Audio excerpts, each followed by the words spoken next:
shining a light on the women creating an impact, leading organizations, and mission focused strategic programs across the federal technology and consulting community. This is Impact.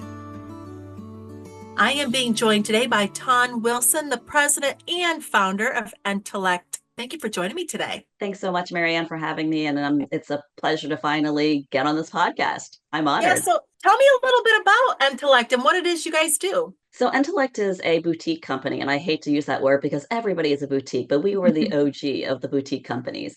We provide a full life cycle of business development, capture, proposal support, in addition to price to win, and obviously, what does it take to have services contracts, but people. So we also provide recruiting support services for our customers. And business development is not easy. No, it's not. And I would say that we are truly more of a capture company. I come from a capture background. So to me, I believe in the foundation that contracts are won and lost in the capture phase. So while it's great to have your BD and it's necessary to have people who go out and find opportunities and meet with customers, the critical hard part of winning a contract is not the proposals, although proposals is kind of a four-letter word in some organizations. But capture really is kind of what holds the organization, the team. It's the glue of how you win and if you win contracts. Do you think it's important in business development, being out there, being seen, being at the events, sort of networking? I think it's critical for every company. I do it myself, even though we're a B2B company. I go out where the government is so that I'm up to date on what the government is doing, some initiatives, different things that are going to impact my customers. And so I think it's the same for a services government contracting company. You need to be where your customers are, and you need to be where industry is to also kind of connect with other people because contracts are getting so large that you can't go in alone. Even the largest can't go in it alone. And so we really truly are an industry that requires us to collaborate and to connect with other people. We're not meant to work in a vacuum. We're not meant to work in an isolated environment. I see you out at a lot of events. You bring a lot of fresh air into a room when you come bebopping in. Tell me about your journey and your experiences in your life and things that you found rewarding and shaping your journey. Yeah, so I'm pretty atypical for my upbringing because I'm Asian. If those of you who don't know me, I I am Vietnamese. We were refugees when we came in 1975. So I wasn't born here. We were immigrants, just like a lot of people back in 1975 at the end of the Vietnam War.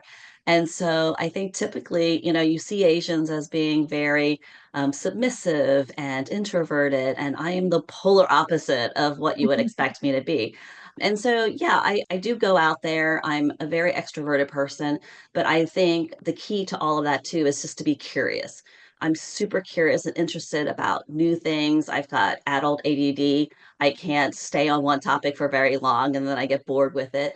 So I think GovCon is such a suitable industry for me because it's ever evolving. It's always different and every engagement is so different. So I like the diversity of what GovCon really means to everybody and impact that it has on so many people's lives. What methods do you use to stay inspired and continue your growth as a leader? Well, I think part of it is nature nurture. I'm just naturally a very, inquisitive person. I have a degree in chemistry and political science. And so those are two very different topics and disciplines to have a bachelor's in. And so I think just naturally, I'm just always very kind of curious. I think to kind of stay up to date and to be inspired, you have to find people who inspire you or topics that inspire you. And so if you don't get out of bed every day and be like, oh my God, like what problem am I going to solve? Then maybe this industry is not for you, right? You need to kind of evaluate what suits your personality and what your interests are. And so I try to follow other women leaders or leaders in general because I don't see gender. I don't, like it took me a while to realize, oh, I'm a female leader and maybe I should act like one. But I try to find inspiration in people who are successful. And so I'm not a huge reader just because I read so many solicitations all the time that it's like, oh, that's the last thing I want to do at the end of the day is pick up a book. But I will have sporadic moments where I find topics that are kind of inspiring to me. I love Malcolm Gladwell, John Maxwell, people who kind of get you out of your head and kind of think things on a larger level or a more introspective level. And I am a ferocious reader where I like to read small things. And so LinkedIn is fantastic for me. The LinkedIn articles, the blogs, the posts, and things like that. So I try to find people who are more successful or successful in their own right and try to figure out and learn from them as to why is it that I need to know or understand what it is that they are successful in or that they're an expert in, and see how to kind of use that in my day or help my clients. How can organizations create more supportive environments to nurture and mentor women to become emerging leaders, ensuring a vibrant and inclusive leadership pipeline? That's a lot. And I'm not big on mandates. I don't like it when you Yeah. mandate, people do things. I don't think that that's, the most effective way. The way that I do it is to model good behavior, model what professionalism looks like. Professionalism in my industry might look very different than, commercial marketing or, whatever it is, or pharmaceutical sales, whatever industry you might be in. But having people who have reached a success be out there and be visible and to be really kind of, how do I want to say this? Be vulnerable and be really kind of honest about the fact that I don't know everything and I've made my fair share of mistakes and I continue to kind of make those.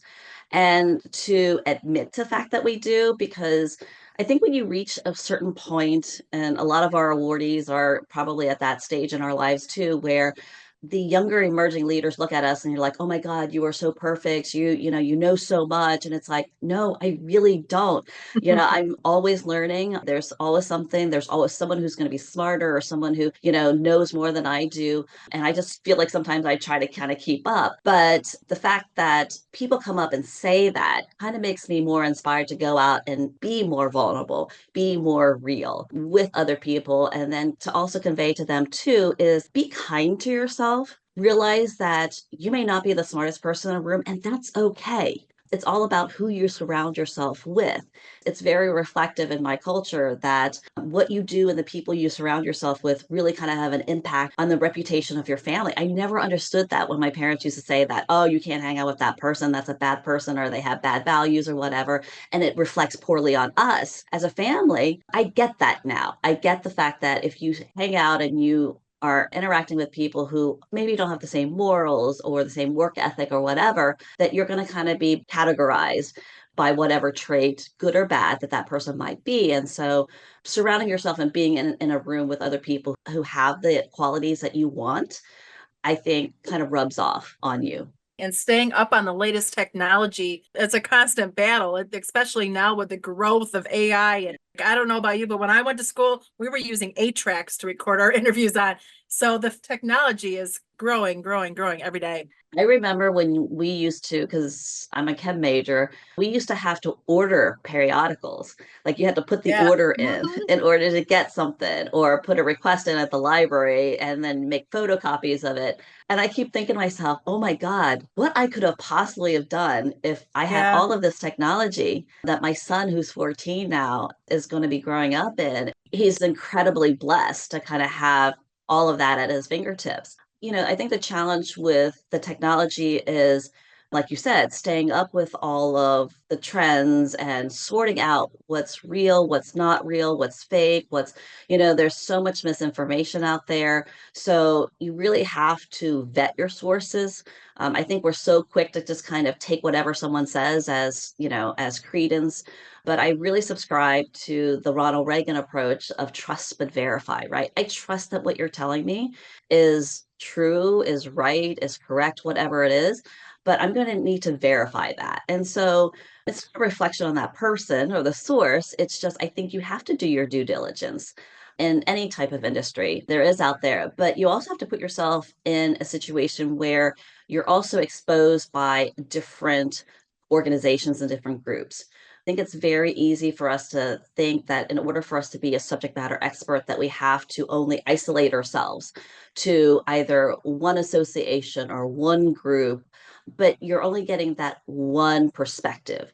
And I think to be really successful in this industry anymore, and in an industry, is to have diverse, divergent, and sometimes contrary conversations against your belief systems and what you believe to be true, or to be challenged and to challenge certain assumptions and to challenge technology, and to maybe kind of think differently and understand why that person thinks differently, even though I may not agree with you, but I can kind of understand where you're coming from and understand your argument, or at least allow that person to make that argument instead of cutting them off. It's really important when you're sitting down at the table, not have everybody sitting down looking at one thing, bringing people from all different viewpoints to the table so Yeah. you get a better perspective. Yeah, that kumbaya moment that we used to say, oh my God, we're singing kumbaya, we're all on the same page.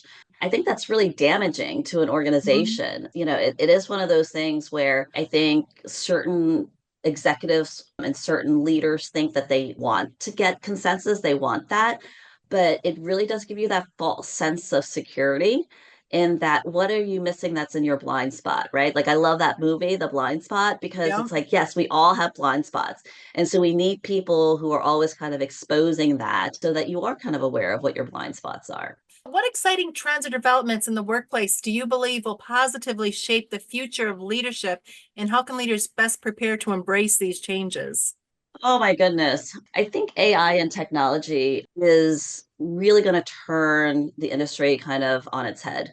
I think it's for the good. We don't really know yet, right? I think there's a lot of, oh, the sky is falling type of discussions, or you've got the factions that have blindly adopted everything and thrown caution to the wind.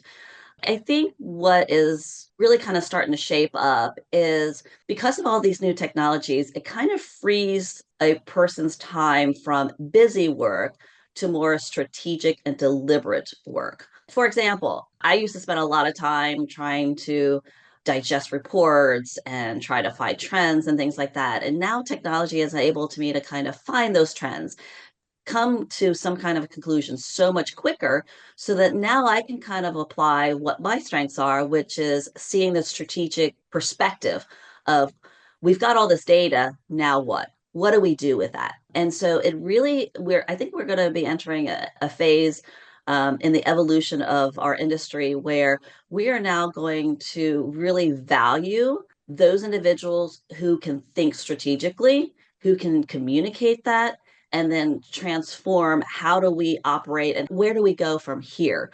Those are going to be those qualities that if you can master that, you will be successful for a very long time. Thank you so much for taking the time to speak with us today. And I want to congratulate you on winning an Impact Award this year. Congrats. Thank you so much. I'm honored to be in this class because there's some pretty incredible women in this class. Have a great day, and thank you so much. Thanks for having me. Thank you for listening. Be sure to subscribe to our podcast so you're keeping up to date on the latest episodes, and learn more at govforum.io.